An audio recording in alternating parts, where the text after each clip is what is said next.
మన వారాహి సిల్వర్ జ్యువెలరీలో అద్భుతమైన ఆఫర్స్ పొందండి మరియు కార్ గెలుచుకునే గొప్ప అవకాశం. 4 దశాబ్దాల పైగా ఆనాడు కాంగ్రెస్ పార్టీ బలోపేతం కొరకు వాస్తవంగా మిత్రులు పెద్దలు కేసీఆర్ గారు ఏదైతుందో 99లో టీఆర్ఎస్ పార్టీ ఆవిర్భావ సందర్భంగా తెలంగాణ రాష్ట్ర ఏర్పాటు మనందరి ఆకాంక్ష, మనం కలిసి మరి ప్రయాణం చేయాలని చెప్పని వారు పేర్కొన్నప్పటికీ కూడా ఏదైతుందో ఒక క్రమశిక్షణ గల కార్యకర్తగా ఆనాడు ఏదైతుందో నేను కాంగ్రెస్ పార్టీలో కొనసాగడం జరిగింది.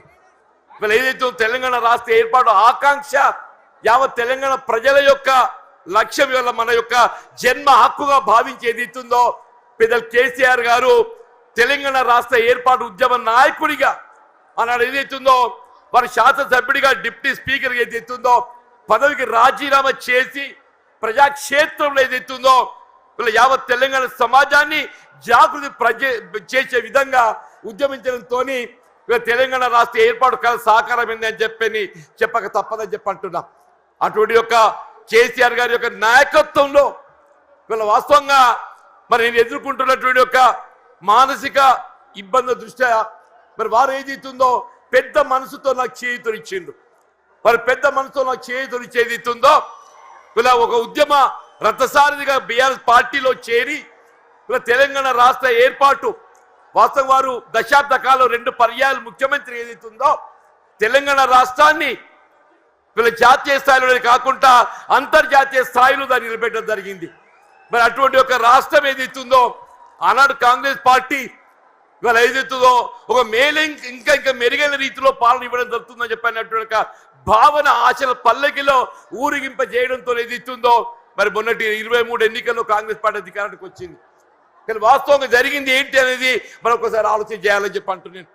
వారు ఆరంభించిన ఒక పథకాలకు ఇవాళ వాటికి ఏదైతుందో మెరుగైన రీతిలో దాన్ని అమలు చేయడం పక్కన పెట్టండి, అసలు కార్యక్రమాలు ఏదైతుందో అమలు మరిచిపోయే విధంగా ఇవాళ ఏదైతే రైతాంగం ఈ దేశానికి అన్నం పెట్టే రైతు వెన్నెం కాని చెప్పి అంటున్నాం. అటువంటి రైతుకి ఏదైతుందో ఒకప్పుడు శిస్తు చెల్లించేది ఉంటుండే, ఆ శిస్తు చెల్లింపు ఏదైతుందో అలాంటి ఎన్టీ రామారావు గారు టీడీపీ ప్రభుత్వ హయాంలో దాన్ని రద్దు చేస్తే వీళ్ళ కేసీఆర్ గారు ఏదైతుందో వీళ్ళ దేశంలోనే కాదు అంతర్జాతీయ స్థాయిలో కూడా పెట్టుబడి అందింపజేసే విధంగా కార్యక్రమాలు అమలు చేయాలి జరిగింది. ఇవాళ కాంగ్రెస్ పార్టీ వస్తే 15,000 ఇస్తామని చెప్పామే, ఇలా 15,000 కాదు కదా, అసలు 10,000 అమలు 3 పంటలు కోల్పోయినామని చెప్పి అంటున్నాం. ఇలా రబ్బీ పంటకు వచ్చిందే మనం అందరం గమనిస్తున్నాం. ఇలా 1 ఎకరానికి ఇచ్చారు అంటున్నారు 6,000 రూపాయలని చెప్పని. ఇలా 2వ పంట కేసీఆర్ గారి వాళ్ళ జగిత్యాల పట్టణాలకు వస్తుందని చెప్పని ఇలా ఏదైతే 2వ ఎకరా కూడా మేము ఇస్తామని చెప్పని మళ్ళీ ప్రకటన చేయడం జరిగిందని చెప్పి అంటున్నాం.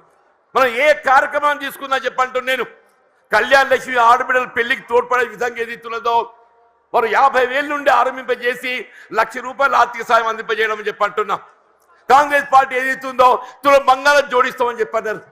మరి తులం బంగారం ఏమైందో మరి ఎవరికైతే కళ్ళ రాలేదని చెప్పి అంటున్నాను. మీరు ఏ కార్యక్రమం తీసుకోండి అని చెప్పండి, రైతు బీమా పథకం అని చెప్పి అంటున్నాను. మీరు ప్రసూతి వైద్య సదుపాయం కొరకు ఏదైతుందో ఒక తల్లికి అండగా నిలవాలి, పాపకు అండగా నిలవాలని చెప్పని కేసీఆర్ కిట్ అమలు చేసి తలపెట్టడం చెప్పి అంటున్నాను. ఇలా బలహీన వర్గాలకు అండగా నిలిచే విధంగా అది ఏ వర్గమే కానివ్వక మరి తోడు నిలిచే విధంగా కార్యక్రమాలు అమలు చేసి తలపెట్టడం జరిగిందని చెప్పి అంటున్నా. మరి అటువంటి ఒక నాయకుడు మరి బీఆర్ఎస్ పార్టీ అధ్యక్షుడు తెలంగాణ రాష్ట్ర ఏర్పాటు ఉద్యమ నేత ఆధ్వర్యంలో ఏదైతుందో ఇవాళ నేను ఏదైతుందో బీఆర్ఎస్ పార్టీలో చేరి వారి నాయకత్వం పనిచేసే అవకాశం నాకు కల్పించినందుకు ఏదైతుందో నేను వారికి హృదయపూర్వకంగా ధన్యవాదాలు చెప్తామని చెప్పి అంటున్నాను. మరి ఏదైతుందో వాస్తవంగా వీళ్ళ వేదిక చూస్తుంటే మా మిత్రుడు రమణ గారు గతంలో ఈ ప్రాంతానికి ప్రాతినిధ్యం వహించిన శాసనసభ్యుడిగా, పార్లమెంట్ సభ్యుడిగా ఎంపికైండు, శాసన మండలి సభ్యుడిగా కొనసాగుతుండు. ఇలా వారితో కలిసి పనిచేసే ఒక ప్రయాణం చేసే అవకాశం నాకు లభించాలని చెప్పి అంటున్నాం. సోదరి దావ వసంత గారు వీళ్ళ జగిత్యాల జిల్లా మొట్టమొదటి జిల్లా ప్రజా పరిషత్ అధ్యక్షురాలిగా ఈ ప్రాంతానికి సేవలు అందించిందని చెప్పి అంటున్నా. మా మిత్రుడు గంగుల కమలాకర్ గారు గతంలో మంత్రివర్గిగా కరీంనగర్ శాసనసభ్యుడిగా సేవలు అందించిందని చెప్పి అంటున్నాం. మా సోదరుడు కౌశిక్ రెడ్డి గారు అని చెప్పి అంటున్నాను. మా మిత్రుడు విద్యాసాగరరావు గారి యొక్క తనయుడు సంజయ్, విద్యాసాగరరావు గారి తనయుడు సంజయ్, మరి సంజయ్ అంటే ఇంకా వేరే అనుకునేదని చెప్పంటున్నా. ఆయన ఈ సంజయ్ వేరు, ఈ సంజయ్ ఏదైతుందో అకుంఠిత దీక్షతో ప్రజాసేవ చేయాలనే సంకల్పంతో కేసీఆర్ నాయకత్వం కొనసాగుతున్నట్టు మా మిత్రుడు విద్యాసాగరరావు గారి తనయుడు అని చెప్పి అంటున్నాం.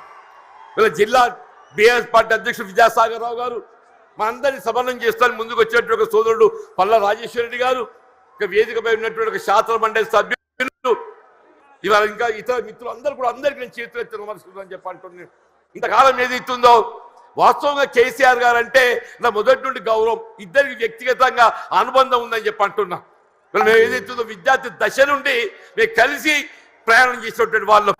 వీళ్ళ భిన్న అభిప్రాయాలు, భిన్న రాజకీయ పార్టీలు, మరి వేదిక ఏదైతుందో మరి కలిసి ప్రయాణం చేయలేకపోయినా కానీ ఇలా అభివృద్ధిలో ఏదైతుందో వారు 2014 తెలంగాణ రాష్ట్రం ఏర్పాటు అయినాడు ఏదైతుందో నేను శాసనసభ్యులు గెలిచానని చెప్పంటున్నా. నాపై గౌరవంతో నాకు ఇప్పటికి గుర్తు చేస్తున్నాను మీకు. అన్న బోర్లపల్లి వంతెన అని చెప్పంటూ నేను గోదావరి నదిపై వంతెన నిర్మాణం చేస్తే అటు ఆదిలాబాద్ ఇటు ఉమ్మడి కరీంనగర్ జిల్లాలు కలిసి ఏర్పడతాయని చెప్పని ఒక విజ్ఞప్తి చేయడంతోనే వీళ్ళ మొట్టమొదటి ఉమ్మడి కరీంనగర్ జిల్లాలో మంజూరు చేసినటువంటి ఒక పథకం బోర్లపల్లి ఒక వంతెన అని చెప్పంటాం.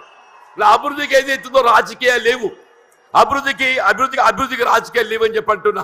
ఆ విధంగా అభివృద్ధి చేసినటువంటి ఒక మరి గొప్ప నాయకులు ఏదైతుందో మరి కేసీఆర్ గారు అని చెప్పంటున్నాం.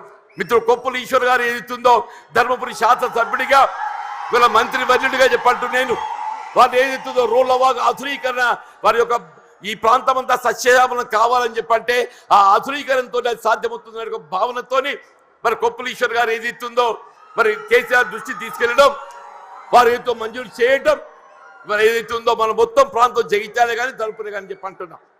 జగిత్యాల, ధర్మపురి, కోరుట్ల, వేములవాడ, చొప్పదండి మనంతా అన్నదమ్ముల్లాగా జగిత్యాల జిల్లాలో కలిసి ఉన్నట్టు వాళ్ళని చెప్పి అంటున్నాం. ఇలా అభివృద్ధికి సంకేతం బీఆర్ఎస్ రాజకీయ పార్టీ అని చెప్పి అంటున్నాను.